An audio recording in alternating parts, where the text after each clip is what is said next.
sports news is usually about big wins for football clubs or, some countries winning some big world championship titles. Yes. But today's episode is about a man called Sumit Antil. Yes. Won India a gold medal, but he hasn't received the kind of attention that Neeraj Chopra won. What's common between Sumit Antil and Neeraj Chopra, Han? Neeraj Chopra is not disabled and he is also very young. Neeraj Chopra is old but Sumit Antil is very young. Thank you. You've highlighted all the differences. But I'm curious what's common between them. They both are javelin throwers. Yes, someone could have nearly heard what you just said as dragon throwers, but I think what you meant was javelin throwers, right? Yes. So both have won India gold medals, but just like what Ahan described, Neeraj Chopra is not disabled, Sumit Antil is. And Sumit Antil won India gold medal in the most recent Paralympics. He also won India a gold in the previous Paralympics in Tokyo. So he defended his title successfully in the Paris Paralympics. My young co-host voice, Ahan, I think all of you have already heard. But let me please request Ahan to introduce himself. Ahan, can you tell us a little bit about yourself? My name is Ahan Krishnam and I go to NAFL and I live in Bangalore. How old are you, Ahan? I'm 8 years old. Welcome! Now, for those of our listeners who are hearing this episode on this channel for the first time ever, hi, you're listening to What's New Today. This is a kids and family podcast about current events shaping our world. This is your host, Sangeeta. I'm from India. In every episode, we take one news story and I talk about it along with one young co-host. I'd love to know how the young view the world through their eyes. That's why I have one 8-year-old joining me today, and I think he's very excited about recording this podcast. Ahan, I can see you're fiddling with this podcast mic. Is this a new gadget that you've just got as a gift? Yeah. Excited? It's my brother's mic. He gave it to me to use. How lovely. How much older is your brother? My brother is 4 years older than me. Big Bhaiya giving you a podcast mic must seem very important, right? All right. Now, Ahan, I told you that we were going to talk about Sumit Antil, correct? Yeah. Before I had told you that we were going to talk about Sumit Antil, had you heard this name? I have. You had? Yeah. Oh, wow. Where? I'd heard it in the news.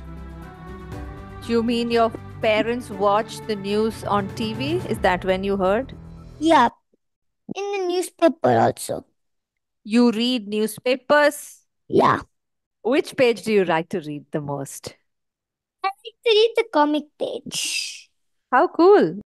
I have the newspaper with me. It's the Times of India that you read. How interesting. Since you told me that you've come across the name Sumit Antil earlier, and I think you've also done a lot of research by yourself, right? For an 8-year-old, you've pored over the internet, you've read, you watched videos about him. So tell me all that you found very interesting about Sumit Antil. He's a disabled person and he still won gold medal in the Paralympics at a very young age. He also lost his leg at a very young age also. He lost his leg in an accident while going to tuition. He lost his leg in a bike accident when he was going to tuitions. Yeah. I think the moral of the story is avoid going to tuitions, right? To be careful while you're driving. That's the moral Ahan gets. Okay. All right. So he lost his leg in a very unfortunate motorbike incident. I think a lorry rammed into his motorbike and he lost one leg. Tractor rode over his leg.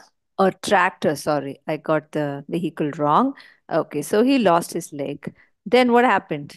Then he got a prosthetic leg. And sometimes blood used to fill the prosthetic leg and the pain would be very bad. Oops. That sounds a little gruesome. I'm not sure if that is entirely right. But it definitely sounds quite traumatic. When he was dealing with all this pain, how come he got this big idea that he should become a javelin thrower?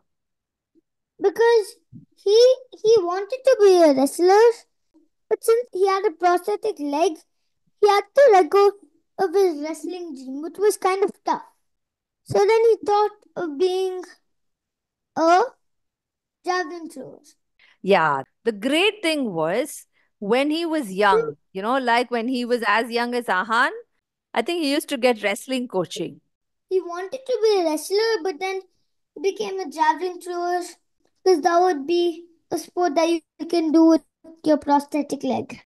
Yeah, imagine wrestling with one prosthetic leg. What do you think your opponent would do? Your opponent would take out your prosthetic leg. Exactly, right? I'm sure it's very tough trying wrestling with a prosthetic leg, right? That's Okay. why the Paralympics there's no wrestling. Yeah, I think so. It would be a little tough to have wrestling in Paralympics. I don't think there is cricket or football also in Paralympics, right? I mean, football you can play because you have to run. Because running would be in the Paralympics. So yeah, I So they can include football in Paralympics. We'll make that suggestion to the Olympics committee. yeah. I think so. Great idea, right? Yeah, maybe Sumit Antil would take up football. Maybe other boys who may have similar disabilities but who enjoy playing football might be inspired by Ahan's suggestion. All right, but now coming back to our topic about Sumit Antil, he met with this very unfortunate accident. He lost his leg, but just like many people who are faced with a very difficult situation in life, I think he lost his leg when he was 14 or something. hmm, he was 14 when he lost his leg. He was shattered, was very upset, disappointed. He sat at home. He didn't do much. I think he continued going to college. He continued his studies, but because he had to give up on his wrestling dream, and imagine trying to deal with life even without having a wrestling dream, but with just one leg, it's so tough, right? Yeah. Going from one room to another, or even going to the garden in your house, just going to the Or, neighborhood shop. or if you can't even afford a prosthetic leg. Oh, that would be even worse, right? Right? At Yeah, least Sumit Antil was lucky that he could afford one. you'll have to jump on one leg. Yeah, he'd have to hop around and go to the neighborhood shop to buy whatever groceries he wanted also. It was very tough. Yeah. But then his mother said, enough is enough. You've been moping at home. You've been sitting on the couch for too long. Now get up. Somebody in Delhi coaches people with disabilities on a variety of sports. And someone suggested, I think one of his friends or her friends suggested that javelin might be a great idea. So why don't you go give javelin throw a shot? So that's how Sumit Antil ended up in Delhi and he was trained to become a javelin thrower. So he was able to become an international level javelin thrower in just 2 years. But that was because He was already a wrestler and he had the strength in the legs and the hands.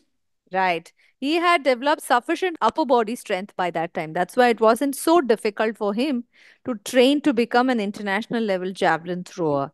So that was his very big secret to success.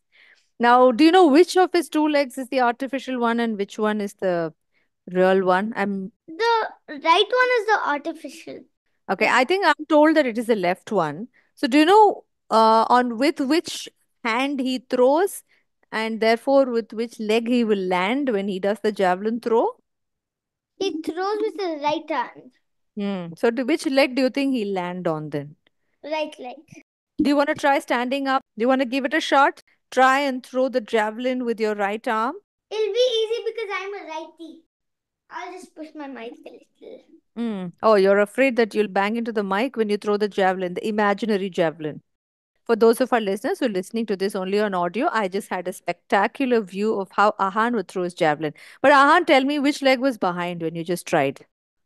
When you're throwing in front, which leg will be in front and which leg will be behind? You're trying to throw with your right. You have to get the full effort onto your right arm. This is when I land on my left foot. Exactly. So if any of our listeners wants to try it, please pause and see whether Your left leg is your landing foot. Landing foot means the foot on which you will land after you finish throwing the javelin. Will it be the left or the right? So, like Ahan said, so the answer is your landing foot would be your left leg if you are a right-handed person and you're throwing the javelin with your right hand. Sumit Antil is a righty, just like Ahan, and his left leg is the one that is injured. So that is the artificial leg. And Sumit Antil finds it a little hard to land on the left leg because you and I, we have heels, right? And a relatively flat foot. But on his prosthetic leg, all he's got is two nails. Nails. He'll only have two nails. Yeah, imagine just landing on that left leg and two nails digging into the ground. Little difficult, right? To balance. Can be quite painful. So that is one of the toughest tasks that Sumit has had to master. So I've got Mhm. one question for you. Do you think it's easy for someone to deal with a disability if you're born with it or if you get it later in life? Mentally, it would be born, but physically, it would be like late in life. It would be easy if you were disabled from birth. And mentally, you know that you have a prosthetic leg. So, yeah, you've been training with the prosthetic leg. So, yeah, but for physically later in life, you might be just training for food. You might be training for football. Your leg would be very strong, and then you get into an accident. Then after the accident, you would you think of becoming a runner or maybe a javelin thrower. So then you have to strengthen your legs so you can run fast. So yeah, you already have the strength. Wow, Ahan, it's fabulous that you have this insight that someone who's born with a disability knows no better, so he or she is always going to be mentally more sanguine and can deal with it. And but if you get disabled later, you'll be perhaps better adapted physically because, like Ahan said, you might be training for football or cricket or boxing or something else. So your body may be in a slightly better position to deal with the disability whenever you're faced with it. Wonderful. And the last segment in today's episode. It's going to be a trivia segment. I've got some questions for you. Okay, this is all about Olympics. Are you ready? I know a lot about the Olympics. Wow, maybe you should be asking me the trivia then. Mm. You want to ask me? No, you ask me. I'll ask you. Okay. Number one, what is the logo of Olympics? Have you seen it? Yeah, it's like so. It's on top. It's the Audi logo. Mm. Three circles, Okay. and in the bottom, just two circles. Yeah, that's right. Five circles, right? All right, here's the second question. Can you give me names of any two sports that feature in the regular Olympics? Apart from javelin throw. Hmm. Running and football. The last point, this is a question for the boy Ahan who loves to read newspapers and definitely reads the sports section of the newspaper. Can you name any two people from India who have won an Olympic medal? Sumit Antil, and then a boxer, Mary Kom. Mary Kom, wonderful. Wonderful. How did you enjoy recording today's podcast? It was very good. Very good. Okay. I think you've heard a few episodes on What's New Today, the podcast channel. My Uh, favorite one was the one the volcanic eruptions happened twice. That was a bad year. The favorite one is your favorite episode is the one on volcanic eruptions that happened in Iceland and how people try to protect their towns and villages from the lava flowing Ma'am, in. it's not supposed to be lava, ma'am. It's supposed to be ice. Ice eruption. Because Ice it's eruption. Iceland. Okay. Because it's Iceland. Oh, so even a volcano in Iceland will not come out hot and flowing. It'll all be cold. Yes, ma'am. It should be. It should be. Okay. We'll find out if that is true or not if you go back and listen to that episode. So, for those of our listeners who want to give this episode a listen, I'm leaving a link to this in the show notes below. The music has started, and if you're wondering if this is an ad, it's not. This is to quickly give you a background to why we chose this news story for this episode. So in 2024, India sent a contingent of 84 disabled athletes to the Paris Paralympics, and together they brought home 29 medals. In the same year, India sent 117 able-bodied athletes to the Paris Olympics, and together they brought home 6 medals. I think our disabled athletes deserve a much bigger round of applause than they did get.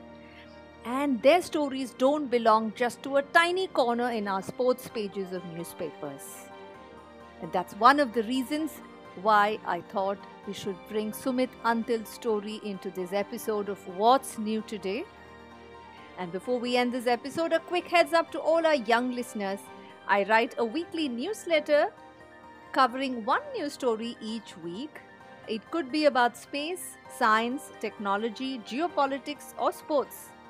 You can check out some of our old newsletters through the link in the show notes below. Thank you so much, Ahan. It was a lot of fun chatting with you, and I'm excited that you got a chance to use the podcasting mic that your brother has very generously given to you. Is it going on like YouTube or something? Yes, I think it will go on Spotify. Yeah? All right. See ya then. Bye-bye. Bye, Mom.